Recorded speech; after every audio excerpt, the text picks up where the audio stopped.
Hello students, मैं विष्णु कुमार आपका हमारे यूट्यूब चैनल के ऊपर फिर से मैं आपका एक बार हार्दिक अभिनंदन और स्वागत करता हूं। स्टूडेंट्स, आज की इस वीडियो सेशन के अंदर हम बात करेंगे हमारी प्रश्नावली 3.2 और प्रश्नावली 3.2 में हमें एक विधि दे रखी है कि प्रतिस्थापन विधि का प्रयोग करते हुए आप रैखिक समीकरण युग्मों को हल कीजिए।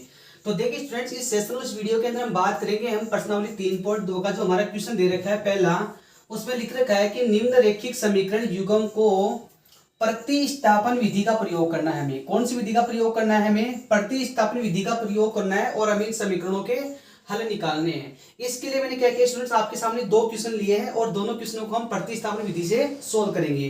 तो देखिए स्टूडेंट्स, हम पहले क्वेश्चन के लिए पहले बात करते हैं। हमें इस क्वेश्चन के अंदर हमें दे रखा है कि x प्लस वाई हमें दे रखा है समीकरण नंबर 1 और ये हमें दे रखा है x माइनस का वाई इज इक्वल टू समीकरण नंबर 2। जब भी हम प्रतिस्थापन विधि का प्रयोग करते हैं स्टूडेंट, तो समीकरण 1 में से या समीकरण नंबर 2 में से किसी एक समीकरण से हम प्रश्न की शुरुआत करते हैं। तो देखिए स्टूडेंट, सबसे पहले मैं बता देता हूं आपको। समीकरण नंबर 1 में हमें दे रखा है कि यदि हम समीकरण नंबर 1 से हम शुरुआत करते हैं, x प्लस वाई का मान हमें दे रखा है यहाँ पे कितना, 14।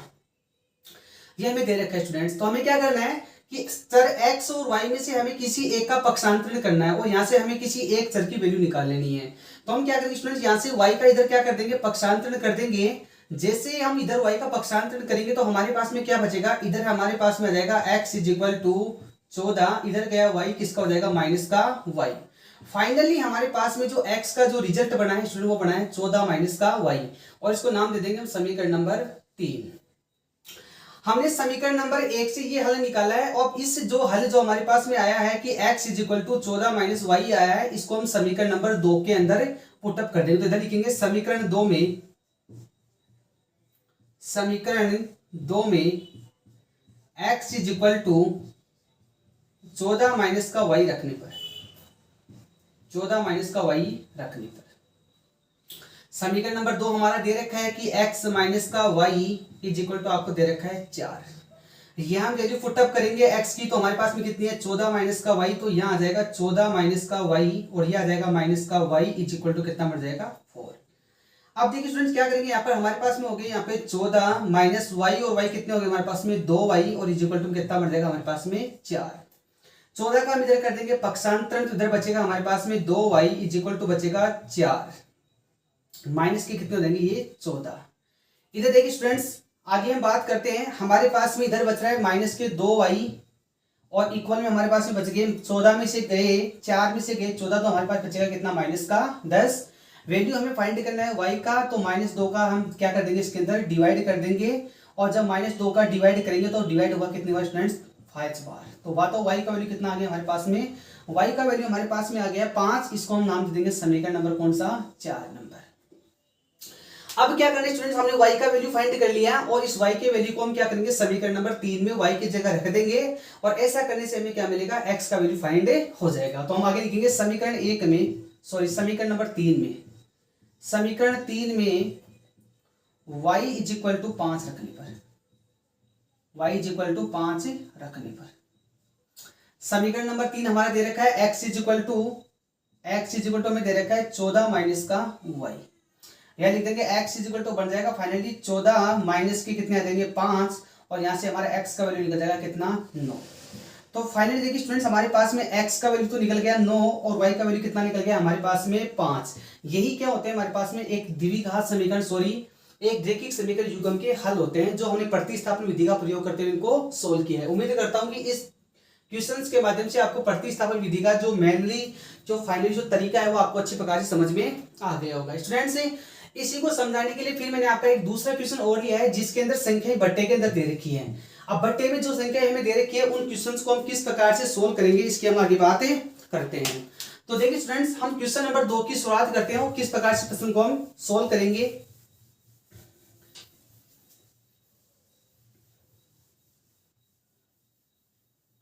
क्वेश्चन नंबर 2 में हमें दे रखा है सबसे पहले कि सर आपको s minus t is equal to दे रखा है 3, जिसको हमें दे देंगे समीकरण नंबर कौन सा, 1 नंबर। और दूसरा में दे रखा है कि s बटा 3 प्लस t बटा 2 इज इक्वल टू हमें दे रखा है 6 और ये दे रखा है आपको समीकरण नंबर 2। स्टूडेंट्स एग्जाम में जब भी कोई ऐसा क्वेश्चन आ जाए जिसके अंदर अगर आपको कोई भी संख्या अगर बट्टे में दे रखी है, तो आपको पता है कि बट्टे वाली जो भी संख्या होती है उनका सॉल्यूशन सिर्फ एक ही प्रकार से हो सकता है कि आपको उनका फाइनली रूप से एलसीएम लेना ही पड़ेगा। तो देखिए स्टूडेंट्स क्या करेंगे हम इधर 3 का और 2 का पहले एलसीएम ले लेंगे। पहले समीकरण नंबर 2 को हम एक बार सही रूप से इस प्रकार से इसको बनाएंगे। तो क्या करेंगे स्टूडेंट्स, हम सबसे पहले इसमें यहाँ पे इसका लघुत्तम ले लेंगे। तो 3 का और 2 का लघुत्तम हमारे पास में कितना आ जाएगा, 6। अब 3 का भाग देंगे 6 में तो 2 जाएगा 2 बार, और 2 बन जाएगा एस से गुणा होगा, कितना बन जाएगा 2s। ऐसे 3 का भाग देंगे 6 में तो जाएगा 3 बार, 3 को मल्टीप्लाई करेंगे t से तो क्या बन जाएगा 3t, और बराबर कितना हो जाएगा ये 6। फाइनल रूप से हमने एलसीएम लिया तो हमारे पास रिजल्ट क्या बना स्टूडेंट्स, 2s प्लस 3t बटे कितना आ गया 6, और इक्वल में कितना आ गया 6। हम इसके नीचे 1 मान लेंगे और इनको यहाँ पर क्या कर लेंगे स्टूडेंट्स, क्रॉस मल्टीप्लाई कर लेंगे। क्रॉस मल्टीप्लाई करेंगे तो 2s प्लस 3t ये मल्टीप्लाई होगा 1 से, तो फाइनली क्या बन जाएगा ये बन जाएगा 2s plus 3t is equal to 6 6 जा 36। ये हो जाएगा हमारे पास में समीकरण नंबर 2। फाइनली रूप से जो समीकरण नंबर 2 बनाया वो ये बनाया हमारे पास में। अब हमारा प्रश्न समीकरण नंबर 1 ये और समीकरण नंबर ये 1 2 इन दोनों से हमारा क्या होगा, क्वेश्चन से स्टार्ट होगा। कहने का मतलब इस समीकरण को हमने इसके अंदर कन्वर्ट कर लिया। अगर आपके पास में कोई भी क्वेश्चन अगर ऐसा है जिसके अंदर कोई संख्या बट्टे में या अपोन में दे रखी है, तो आप इसको इस प्रकार से सोल्व करके उसको इस प्रकार से ax प्लस by बराबर c के रूप में आप बना लेंगे। अब हम शुरुआत करते हैं हमारे प्रश्न की। अब हमें समीकरण नंबर 1 दे रखा है कि s माइनस का t इज इक्वल टू 3 दे रखा है। तो हम क्या करेंगे स्टूडेंट्स, इसके अंदर जो s माइनस का 3 इज इक्वल टू 3 दे रखा है, इस क्वेश्चन की हम शुरुआत करते हैं यहाँ से। तो t का हम इधर पक्षांतर में कर देंगे तो हमारे पास में आ जाएगा s is equal to 3 plus का क्या हो जाएगा t, और इसको हम नाम दे देंगे समीकरण नंबर कौन सा, 3 नंबर। जिस प्रकार से हमने पिछले क्वेश्चन में क्या किया था कि हमने जो समीकरण नंबर 3 का जो वैल्यू फाइंड किया था उसको हमने समीकरण नंबर 2 के अंदर वैल्यू पुटअप की थी। तो हम क्या लिखेंगे, समीकरण नंबर 2 के अंदर s is equal to 3 plus का t रख देंगे। तो इधर क्या लिखेंगे, समीकरण नंबर 3 में, समीकरण नंबर 2 में s is equal to 3 plus का t रखने पर, और समीकरण नंबर 2 हमारा दे रखा है कि 2s plus 3t is equal to कितना दे रखा है हमें 36।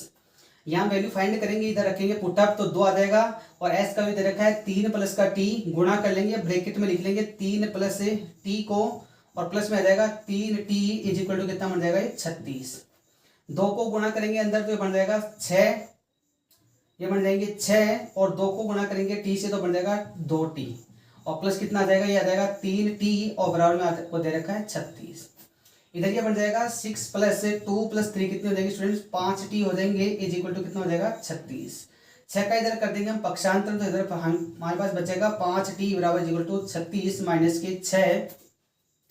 36 में जब हम 6 को कम करेंगे स्टूडेंट तो हमारे पास में बचेगा 5t बराबर हमारे पास में बचेगा 30, और यहाँ पर t की जो वैल्यू निकलेगी स्टूडेंट वो हो जाएगी 30 के अंदर डिवाइड कर देंगे हम 5 का, तो t का वैल्यू बन जाएगा 6 बार। तो देखिए स्टूडेंट्स हमारे पास में t का वैल्यू कितना आ गया 6, इसको हम नाम दे देंगे समीकरण नंबर कौन सा, 4 नंबर। हमारे पास में जो वैल्यू निकल के आया है t इज इक्वल टू 6, इसका वैल्यू हम कहाँ पुटअप कर देंगे, समीकरण नंबर 3 के अंदर इसकी वैल्यू रख देंगे। तो आगे लिखेंगे हम समीकरण नंबर 3 में, समीकरण नंबर 3 में t बराबर 6 रखने पर, समीकरण नंबर 3 हमारा दे रखा है s is equal to 3 plus t, तो s का वैल्यू बन जाएगा 3 प्लस 6, यहाँ पे t की वैल्यू कितनी आ जाएगी स्टूडेंट्स 6 आ जाएगी, तो s का वैल्यू फाइनली क्या बनेगा 3 प्लस 6 कितने हो गए 9। तो यहाँ पर जो हमारे पास जो चर देख रखे थे, जो हमारे पास चर थे s और t दे रखा था, यहाँ पे चर हमें कि s और t दे रखा था, हमें इन्हीं की वैल्यू फाइंड करनी थी। तो हमारे पास में फाइनली प्रतिस्थापन विधि का प्रयोग करते हुए हमने प्रश्न को सोल्व किया, और सोल्व करने के बाद में हमारे पास में जो t का वैल्यू निकल के आया वो तो आया t बराबर 6, और जो s का वैल्यू कितना निकला वो निकला students s is equal to 9। ये था हमारे प्रतिस्थापन विधि को लेकर हमारा कॉन्सेप्ट था, और उम्मीद करता हूं कि ये बताया गया कॉन्सेप्ट आपको अच्छे प्रकार से समझ में आ गया होगा कि हम समीकरणों को प्रतिस्थापन विधि का प्रयोग करते हुए किस प्रकार से हल करते हैं और उनका हल किस प्रकार से निकालते हैं। अगर आपको हमारा दिया गया ये कॉन्सेप्ट अगर समझ में आएगा तो आप हमारे चैनल को जरूर लाइक एंड शेयर करें। थैंक यू एंड धन्यवाद।